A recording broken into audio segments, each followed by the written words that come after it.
नमस्कार मित्रों। Second grade परीक्षा है आपके सितंबर में और ये क्लास उसके लिए उपयोगी है। आपके टॉपिक है भारतीय राज्य व्यवस्था। तो राज्य व्यवस्था के जितने भी टॉपिक है उस पूरे सिलेबस के अनुसार ये पेपर बनाया गया है। 40 क्वेश्चन का 40 इम्पोर्टेंट MCQ है, जिसमें सारे टॉपिक से एक एक दो दो क्वेश्चन है। तो देखते हैं और आप उत्तर जो है वो साथ में गैस करते जाओ। भारत सरकार अधिनियम 1935, एक तो 1919 और एक 1935, दोनों आपके सिलेबस में है। तो उसकी विशेषताएं क्या क्या है? प्रांतीय स्वायत्तता, दूसरा है संघीय न्यायालय की स्थापना, तीसरा है केंद्र में अखिल भारतीय संघ की स्थापना। क्या होगा बताओ इसका उत्तर? तो यहाँ पे आपके आ जाएगा तीनों ही। ठीक है, ए ब और स तीनों ही है, आप ध्यान रखना। प्रांतों में स्वायत्तता दे दी गई और संघीय न्यायालय की स्थापना की गई, सब। अगला, निम्नलिखित में से कौन सी 1919 के भारत सरकार अधिनियम की विशेषता नहीं है?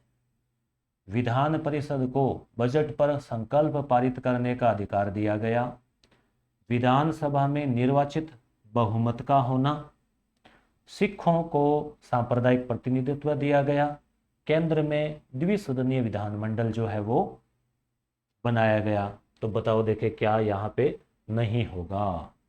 1909 का तो आपको पता ही है, मुस्लिमों को अलग प्रतिनिधित्व दिया गया था। 1919 में सिखों को और ईसाइयों को दिया गया। तो यहाँ पे जो है कौन सा सही नहीं है? तो क्या उत्तर होगा? पहला, यानी विधान परिषद में बजट पर संकल्प पारित करने का अधिकार नहीं दिया गया, बल्कि निर्वाचन बहुमत वाला 1919, सिखों वाला, और केंद्र में द्विसदनीय विधानमंडल। ठीक है, वो। सूची फर्स्ट और सूची सेकंड को सुमेलित कीजिए। सूची फर्स्ट और सूची सेकंड। भारत शासन अधिनियम कौन सा माना जाता है? क्रिप्स प्रस्ताव कब आया? अगस्त प्रस्ताव कब आया? और वेवेल योजना कब आई? बताओ, मिलान करो। तो क्रिप्स मिशन जो है वो आया था 1942 में, और जिसको नेहरू जी ने आगे की तिथि का चेक कहा, पोस्ट डेटेड चेक, और गांधी जी ने उसको दिवालिया, गांधी जी ने आगे की तिथि का चेक कहा और नेहरू जी ने दिवालिया बैंक की कहा कि जो बैंक दिवालिया होने वाला है। तो बी में चौथा, तो इस हिसाब से ये हो गया। फिर है अगस्त प्रस्ताव, तो ये हो जाएगा 1940, तो सी में 2, और उसके बाद में वेवल योजना 1945, तो डी में 3 और ए में 1। ठीक है, तो 1 4 2 3। ठीक है, नेक्स्ट। प्रथम केंद्रीय विधानसभा का गठन कब किया गया? प्रथम केंद्रीय विधानसभा बताओ। तो 1921, 1919 के प्रावधान के अंतर्गत। ठीक है, भारतीय संविधान में कुछ लोकतांत्रिक विशेषताएं हैं। ठीक है, अनुच्छेद 75 में 3, मंत्रिपरिषद लोकसभा के प्रति सामूहिक रूप से उत्तरदायी। ठीक है, अनुच्छेद 75 5, मंत्री बनने हेतु संसद के किसी एक सदन की सदस्यता अनिवार्य है, लोकसभा या राज्यसभा, और बगैर सदस्यता के भी 6 महीने तक रह सकता है। अनुच्छेद 326, वयस्क मताधिकार, और भारत में इसकी आयु 18 वर्ष है। अनुच्छेद 325, धर्म, मूलवंश, जाति और लिंग के आधार पर निर्वाचक नामावली के लिए किसी भी व्यक्ति का अपात्र नहीं होना, कि भाई वो महिला या पुरुष है या किसी जाति या कोई धर्म के आधार पे। तो ये जो है इसमें से क्या सही है? तो यहाँ पे जो है सारे ही सही है, ए बी सी और डी। तो चारों यहाँ पे याद रख लेना। 75 में 3 में सामूहिक उत्तरदायित्व है, 5 में सदस्यता की अनिवार्यता, 26 वयस्क मताधिकार, और 25 वो निर्वाचक नामावली संबंधी। सूची फर्स्ट और सूची सेकंड का मिलान कीजिए। मित्रों, ऐसे ही प्रश्न, ऐसे ही 5000 प्रश्नों की टेस्ट सीरीज है जो यस गुरु एप्लीकेशन पर अवेलेबल है। वीडियो के लास्ट में बता दूंगा। सूची फर्स्ट और सूची सेकंड, केरल, आंध्र प्रदेश, गुजरात, उड़ीसा, लोकसभा की कितनी सीटें हैं। तो इसमें इम्पोर्टेंट इतना है कि राजस्थान में 25 है, तो राजस्थान की जितनी ही किस राज्य में है, ऐसा बन सकता है क्वेश्चन। या फिर राजस्थान से एक ज़्यादा आप याद रख लेना, तो वो भी जो है आपको याद रह जाएगा। पेन का कलर ब्लैक कर लेते हैं ना, इससे आपको थोड़ा सा साफ दिख जाए। तो यहाँ पे जो है आप देख लो कि आंध्र प्रदेश जो है इसमें कितनी है, बी में आप मिलान कर लो 25, गुजरात में कितनी है 26, ठीक है। बाकी और अगर आप मिलाते हैं तो यहाँ पे हो जाएगा 2 नंबर, यानी कि 4, ए में 4, केरल में कितनी 20, बी में 1, 25। अब आप कहेंगे से तो सारे राज्यों की याद करें क्या, सारे राज्यों के नहीं, आप 2-4 जैसे आंध्र प्रदेश की राजस्थान के बराबर है, गुजरात के राजस्थान से एक ज़्यादा है, ठीक है। ऐसे आप थोड़ा याद रख लो। लोकसभा क्षेत्र से राजस्थान में 25 है लोकसभा की, तो यहाँ 26 है, ठीक है। और ओडिशा में फिर कितनी होगी इस हिसाब से जो है, दूसरा है ना, तो ओडिशा चौथे में 3, 21, ठीक है। संविधान के अनुच्छेद 355 में आपात की किन दशाओं का उल्लेख है, बताओ। 4 ऑप्शन में से क्या होगा, युद्ध और सशस्त्र विद्रोह है, या फिर युद्ध और आंतरिक अशांति। तो 3 नंबर जो है इसका उत्तर हो जाए, 4 नंबर, अच्छा, कि बाह्य आक्रमण और आंतरिक अशांति। युद्ध नहीं है, बाह्य आक्रमण और आंतरिक अशांति। भारतीय संविधान के किस भाग में आपातकालीन व्यवस्था का उल्लेख है, बताओ। तो भाग 18, भाग 18, 10 और 8, जिसमें आपातकालीन व्यवस्था। संविधान के 46वें संशोधन अधिनियम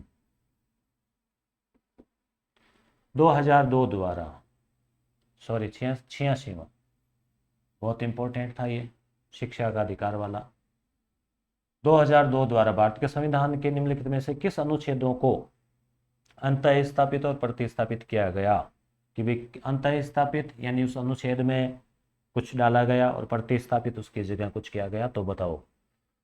अनुच्छेद 21 क और जो एक नीति निर्देशक तत्व था 45 नंबर, डी, डी जो है अनुच्छेद 21 क, जिसमें शिक्षा को भी मूल अधिकार में शामिल किया गया है, और 45 जो नीति निर्देशक तत्व है जो शिक्षा के अनिवार्यता की बात करता है। भारतीय संविधान के अनुच्छेद 26 के तहत प्रत्येक धार्मिक संप्रदाय या उसके किसी भी वर्ग को धार्मिक गतिविधियों के प्रबंधन की स्वतंत्रता का अधिकार दिया गया है, जो किस व्यवस्था के अधीन है। लोक व्यवस्था, सदाचार, राज्य की सुरक्षा, स्वास्थ्य, अपराध उद्दीपन। तो कुछ तो आप सीधा सीधा छांट सकते हो कि भाई ये तो नहीं होगा। और आजकल क्वेश्चन जो है इसी टाइप से काफ़ी डीप पॉलिटिकल के पूछे जा रहे हैं।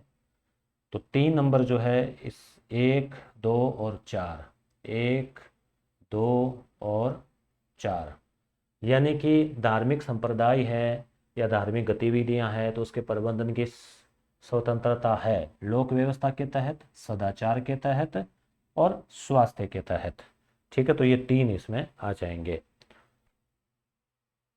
भारत के संविधान के अनुच्छेद 15 में निम्नांकित शब्द में से शब्दों का सही क्रम क्या है। बहुत शानदार क्वेश्चन है।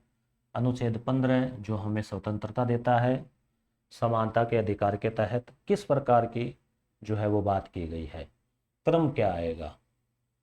तो धर्म, मूल वंश, जाति क्या आएगा। तो सबसे पहले देखो अपना होता है इंसान का धर्म, तो क्या हो जाएगा, धर्म सबसे पहले आ जाएगा, ठीक है। सबसे पहले धर्म, हालांकि वैसे राष्ट्र प्रथम, परंतु यहाँ अगर हम बात करें समानता की तो धर्म के आधार पे।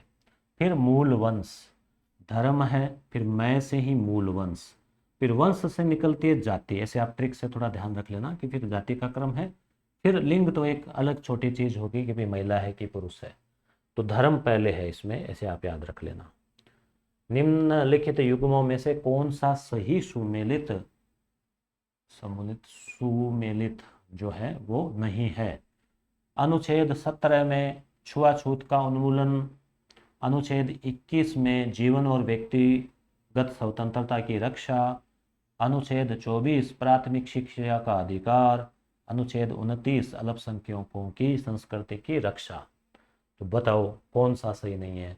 वैसे कोई कठिन क्वेश्चन नहीं है ये, परंतु आपको आ रहा है कि नहीं आ रहा। तो अनुच्छेद जो 24 है वो प्राथमिक शिक्षा का नहीं है। अनुच्छेद 23 और 24 आपको याद होगा, स्वतंत्रता, फिर समानता, फिर शोषण के विरुद्ध अधिकार, फिर धार्मिक स्वतंत्रता। ठीक है, तो इस प्रकार से इसमें क्या हो जाएगा, 24 जो है ना वो इसमें नहीं है।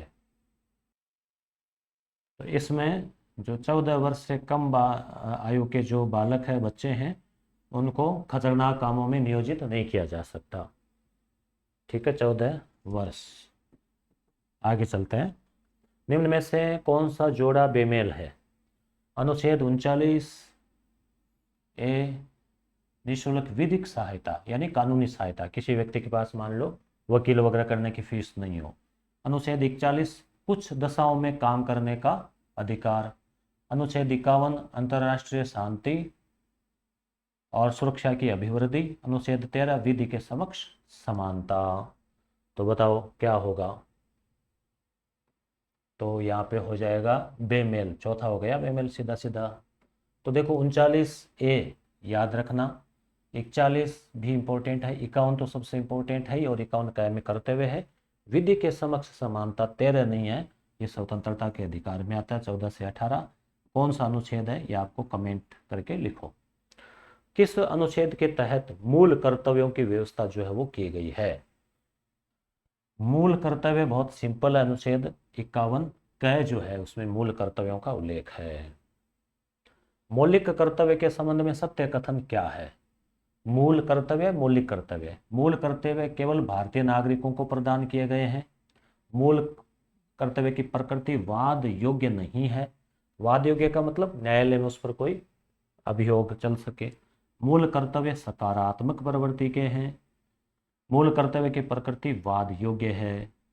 तो अब या तो दूसरा या फिर चौथा, तो यहीं से निकलेगा दोनों विरोधाभासी हो गए ना। और तो एक तो इनमें से सही है, एक गलत है। सकारात्मक नहीं, अपने को सत्य कथन ढूंढना है। अच्छा, सत्य ढूंढना ना, तो बताओ कौन सा होगा। तो यहाँ पे सत्य कथन जो हो जाएगा 4 नंबर, ये हो गया ना। इसमें वाद योग्य है, क्यों वाद योग्य नहीं है कि है, तो दोनों में से एक होना है। तो मूल कर्तव्य सकारात्मक प्रवृत्ति के नहीं है, नकारात्मक भी है ना, ऐसे नहीं करना वैसे नहीं करना। भारतीय नागरिकों को प्रदान किए गए हैं, ये भी सत्य नहीं है। ठीक है, मूल कर्तव्य तो जो है वो फिर सत्य कथन है ना, तो सबके लिए लागू होता होगा फिर, है ना, जो रह रहा है उसके लिए। मूल कर्तव्य की प्रकृति वाद योग्य है, ये जो है वो सत्य है, ध्यान रखना। ठीक है।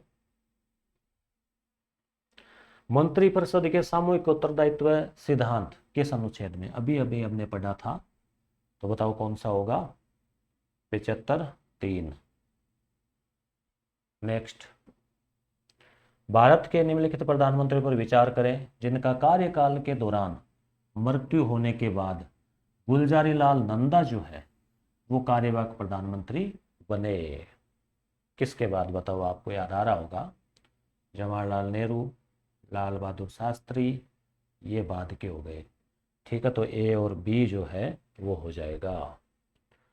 निम्नांकित में से किस प्रधानमंत्री के शासनकाल में संसद में महिलाओं का आरक्षण सुनिश्चित करने के लिए सबसे पहले महिला आरक्षण विधेयक प्रस्तुत किया गया। हालांकि पारित नहीं है, वो अलग है। सबसे पहले किसके समय, तो इंपॉर्टेंट क्वेश्चन है। तो क्या उत्तर होगा यहाँ पे, तो यहाँ 1 और 3 में से होना चाहिए। 1 HD देवगौड़ा, तो देवगौड़ा। ठीक है, देव, आप इसे याद रख लो कि महिलाओं के लिए देवता समान थे, जो आरक्षण का जो है विधेयक लेकर आए, इसे ठीक से याद रख लेना। भारतीय संविधान के अनुच्छेद 123 में 1, 2, 3 याद ना आपको, वर्णित निम्नलिखित कथनों पर विचार कीजिए। तो 1, 2, 3 क्या है, अध्यादेश से संबंधित है। अब अध्यादेश से संबंधित कथन पर विचार करना है। राष्ट्रपति को संसद के विश्रांति काल में अध्यादेश जारी करने की शक्ति है जब नहीं चल रहा हो। इस अनुच्छेद के अधीन प्रख्यापित अध्यादेश का वही बल और प्रभाव होगा जो संसद के अधिनियम का होता है, यानी कानून का होता है। ऐसा अध्यादेश राष्ट्रपति द्वारा किसी भी समय वापस नहीं लिया जा सकेगा।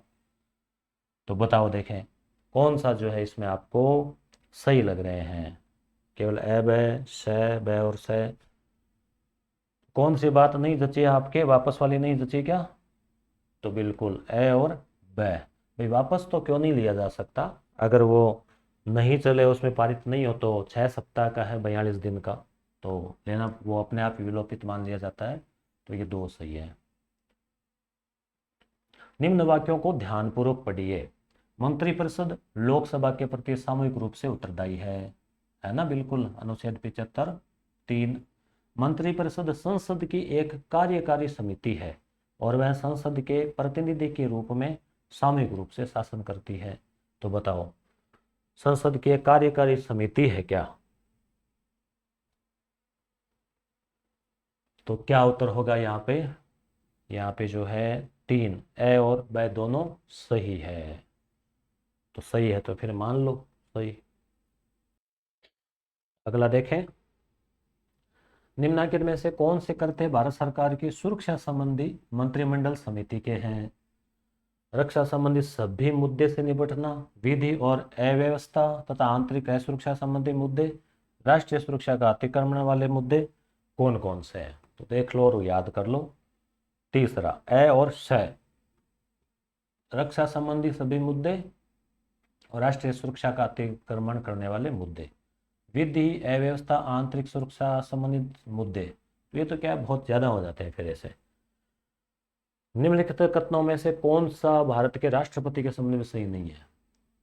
ये जो प्रश्न है सही नहीं है। यहाँ दिया गया है राष्ट्रपति एक निर्वाचक मंडल द्वारा निर्वाचित होता है जिसमें संसद के सभी निर्वाचित सदस्य भाग लेते हैं, संसद के दोनों सदनों के। ठीक है, संसद के सभी निर्वाचित सदस्य और राज्य विधानमंडल के निर्वाचित सदस्य निर्वाचक मंडल बनाते हैं जो राष्ट्रपति का चुनाव करते हैं। तो इसमें एक लाइन और बढ़ा दी, जोड़ दी। उसके निर्वाचन में दिल्ली और पुडुचेरी की विधानसभाओं के निर्वाचित सदस्य भी भाग लेते हैं। तो तीनों हो गए ना, दोनों संसद, विधानसभा और ये केंद्र शासित प्रदेशों के 2। एकल संक्रमण या मत के माध्यम से आनुपातिक प्रतिनिधित्व प्रणाली और गुप्त मतदान प्रणाली लागू होती है। तो यहाँ पे आपको इसका उत्तर जो है ना मैं नहीं बताऊंगा, मुझे थोड़ा सा इस प्रश्न में डाउट लगा, फिर मैं सोचा आप तो चलो चलने देते हैं इसको। तो इसका आपसे ही मैं उत्तर चाहूंगा इसका कमेंट बॉक्स में, इसका क्या उत्तर होगा या प्रश्न में कोई त्रुटि। यहाँ क्या दिया गया, नीचे दिए गए कूट का उपयोग करके असत्य कथन चुने कि भी इनमें से असत्य कौन सा है। तो लो आप इसका स्क्रीनशॉट ले लो और आप असत्य ढूंढ लो इनमें से कौन कौन से, और कमेंट करके बताना 1 2 3 4 या कोई असत्य नहीं है। ठीक है, आगे, निम्न में से किस दल को भारत के निर्वाचन आयोग द्वारा 7 जून 2019 को राज्य दल की मान्यता प्रदान की गई? तो यहाँ पे हो जाएगा राष्ट्रीय लोकतांत्रिक पार्टी। तो राजस्थान में एक तो ये है RLP और एक है BAP, ये राज्य दल है। और अभी एक मैंने वीडियो लगाया था, आप देखना कल का ही है, उसमें जो दल है ना, कुल 6 राष्ट्रीय दल हैं और 67 राज्य स्तरीय पार्टियां हैं और 2800 ऐसे 54 ऐसे कुछ 2800 के लगभग पंजीकृत दल है, परंतु राज्य स्तरीय राष्ट्रीय स्तरीय मान्यता प्राप्त नहीं है, पंजीकृत है। तो 6 और 67 आप डाटा याद रख लेना। राजस्थान में 2 पार्टियां हैं, तो RLP पहले से है ही और BAP अभी जनवरी में ही 2025 में बनी है। 1952 के प्रथम लोकसभा चुनाव में कांग्रेस के बाद सबसे बड़ा दल कौन सा था? कांग्रेस सत्ता में आई तो सबसे बड़ा दल यानी विपक्ष तो कौन सा था बताओ? तो आप जानते होंगे भारतीय कम्युनिस्ट पार्टी, ये जो है सबसे बड़ी पार्टी के रूप में थी। तो इसके पास में 16 सीटें थी, 16। ठीक है, तो ये आप ध्यान में रखना। आगे, निम्न में से दबाव समूह का मुख्यतः माध्यम क्या है? तो राजनीतिक दल की बात हो गई, अब दबाव समूह की बात कर लेते हैं। हित अभिव्यक्तिकरण, राजनीतिक सामाजिकरण, सामाजिक भेदभाव, संस्कृति निर्माण। तो मुख्यतः ये अपने हितों के लिए बने होते हैं, ये किसी विशेष हित के लिए। निम्न में से दबाव समूह का उद्भव कहाँ हुआ? तो ब्रिटेन से हुआ, नहीं सॉरी अमेरिका से हुआ। अच्छा हाँ, अमेरिका ही है, दबाव समूह है मुख्यतः। भारत में किस वर्ष एन वेस्ट ट्रीटी पर हस्ताक्षर किए गए? ये कौन सी ट्रीटी? 1997। सितंबर 2023 में नई दिल्ली में G20 नेताओं की शिखर सम्मेलन के मौके पर भारत मध्य पूर्व यूरोप आर्थिक गलियारे के विकास के संबंध में एक समझौता ज्ञापन पर हस्ताक्षर हुआ। तो किन देशों का प्रतिनिधित्व था? तो जर्मनी, फ्रांस, सऊदी अरब। भारत की न्यूक्लियर कमांड अथॉरिटी जो है, नाभिकीय कमान प्राधिकरण से संबंधित कौन से कथन सही है? इसकी स्थापना 4 जनवरी 2003 में हुई। राजनीतिक परिषद और कार्यकारी परिषद शामिल है। इसके राजनीतिक परिषद की अध्यक्षता भारत के प्रधानमंत्री द्वारा की जाती है। तो तीनों ही सही, आप ध्यान में रख लेना। निम्नलिखित संधियों और समझौतों को क्रम अनुसार व्यवस्थित कीजिए। इंपॉर्टेंट है। भारत यूएस परमाणु संधि, भारत सोवियत मित्रता संधि, ये तो वो जो भारत और युद्ध हुआ था ना पाकिस्तान का 1971, उस समय हुई थी। ताशकंद समझौता और शिमला समझौता। तो याद करो, देखें आप बताओ इसमें से क्या होगा व्यवस्थित। सबसे पहले तो सबसे पहले आ जाएगा ताशकंद समझौता। ठीक है, तो ताशकंद समझौता आपको याद होगा, लाल बहादुर शास्त्री गए थे तो 1964 में, जो 1965 का भारत पाक युद्ध हुआ था ना, तो 1966 है ना। शिमला समझौता जो 1972 में हुआ था, 1972, ये 1971 और ये शायद 2008 होना चाहिए।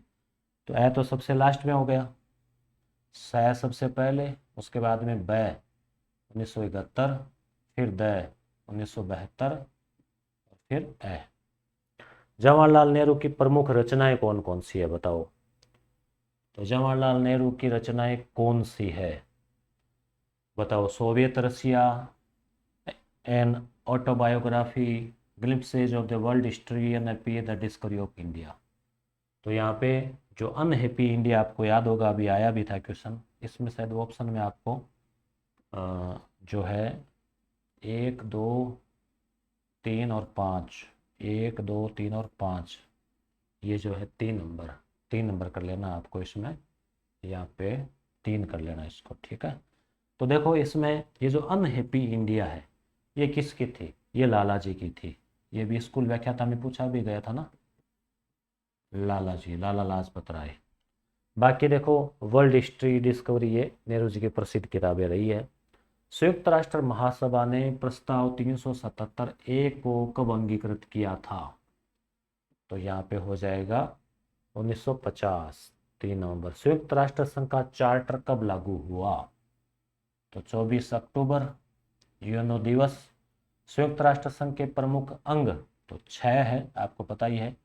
महासभा है, सचिवालय है, सुरक्षा परिषद है, सामाजिक और आर्थिक परिषद है, न्यास परिषद है, अंतर्राष्ट्रीय न्यायालय। संयुक्त राष्ट्र संघ का महासचिव कैसे नियुक्त किया जाता है? सीधा सिंपल है, महासभा की सिफारिश पर सुरक्षा परिषद द्वारा या महासभा द्वारा? बताओ, 2 या 4। और अभी कौन है महासचिव?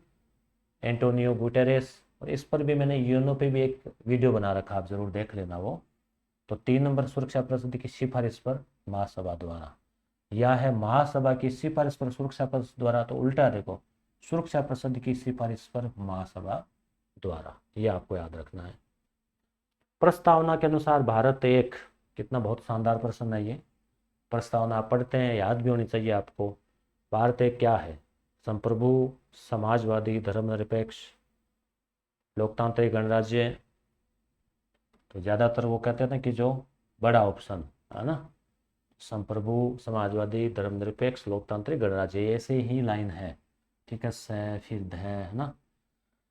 भारत के संविधान की उद्देशिका, प्रस्ताव में वर्णित शब्दों का सही अनुक्रम बताएं। बहुत शानदार क्वेश्चन, एग्जाम में पूछा जा चुका है ऐसा पहले।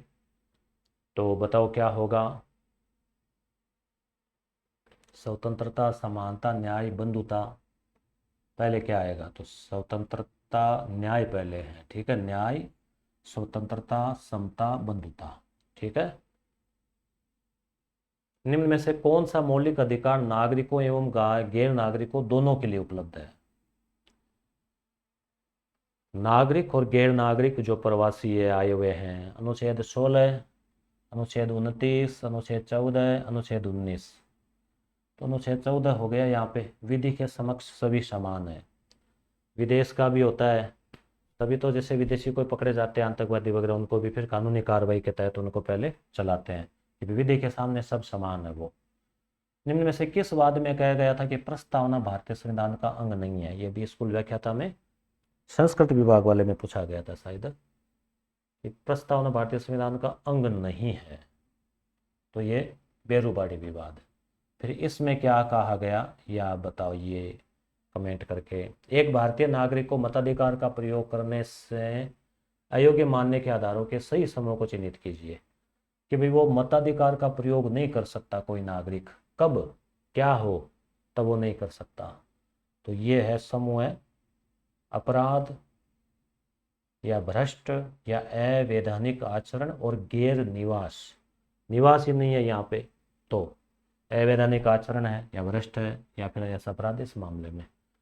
ठीक है, तो ये 40 क्वेश्चन थे और ये पीडीएफ भी आपकी रिवीजन के लिए जो है ना टेलीग्राम पे भेज दूंगा। और उसके अलावा आपको टेस्ट सीरीज के बारे में बता देते हैं। ये यस गुरु एप्लीकेशन है जिस पर 100 से अधिक विषय वाइज टेस्ट सीरीज है, 5000 महत्वपूर्ण प्रश्न। ऐसे ही नोट्स है विषय वाइज, पीडीएफ डाउनलोड और प्रिंट की सुविधा भी है। ठीक है, ऐसे ही यहाँ पर आपको हिंदी की टेस्ट सीरीज भी मिलेगी, हिंदी साहित्य का इतिहास और काव्य शास्त्र, संपूर्ण हिंदी व्याकरण और शिक्षण विधियाँ। और रीड के लिए भी हिंदी, साइंस, इंग्लिश, सामाजिक टेस्ट सीरीज अवेलेबल है। ये पुस्तक आई हुई है, आप बुक स्टोर से ले लेना। जिक के वर्तमान पाठ्यक्रम पर आधारित 15 सोलर पेपर व्याख्या सहित, बहुत शानदार व्याख्या है, पूरा पाठ्यक्रम रिवीजन हो जाएगा। टेलीग्राम चैनल ज्वाइन कर लेना, यस ग्रुप एप्लीकेशन पे ये है ही। ये अलग अलग टॉपिक वाइज भी ले सकते हैं। पूरे 5000 का मान लो आपके पास टाइम नहीं हो क्वेश्चन का, तो आप कम क्वेश्चन भी जैसे मान लो अलग अलग है इसमें, या 15 टेस्ट 13 टेस्ट। अब जैसे राज्य व्यवस्था जो मैंने अभी टॉपिक करवाया है, तो यहाँ भारत की राज्य व्यवस्था 13 टेस्ट पेपर है, जिसमें 500 महत्वपूर्ण 500 है, कितने 500 प्रश्न है। ऐसे नोट्स है अलग अलग टॉपिक वाइज भी है, तो आप इसको देख सकते हो। ठीक है, और ये यस गुरु प्राइम एप्लीकेशन है जिस पर आपको स्कूल व्याख्याता का कंप्लीट कोर्स मिलेगा। प्रिंटेड नोट्स आपके घर तक आएंगे, थोड़ा टाइम लगेगा, ऐसा नहीं आप आज ही कहो कि आ गए क्या। और वीडियो कोर्सेज है, टेस्ट सीरीज, ये जो 5000 क्वेश्चन वाली टेस्ट सीरीज भी आपके उसमें अनलॉक की जाएगी, साथ में ये रहेगी आपके। तो ये सब चीज़ें इसमें। मिलते हैं अगली क्लास में, आपके लिए और अच्छे कोई क्लासेस लेकर आएंगे। धन्यवाद।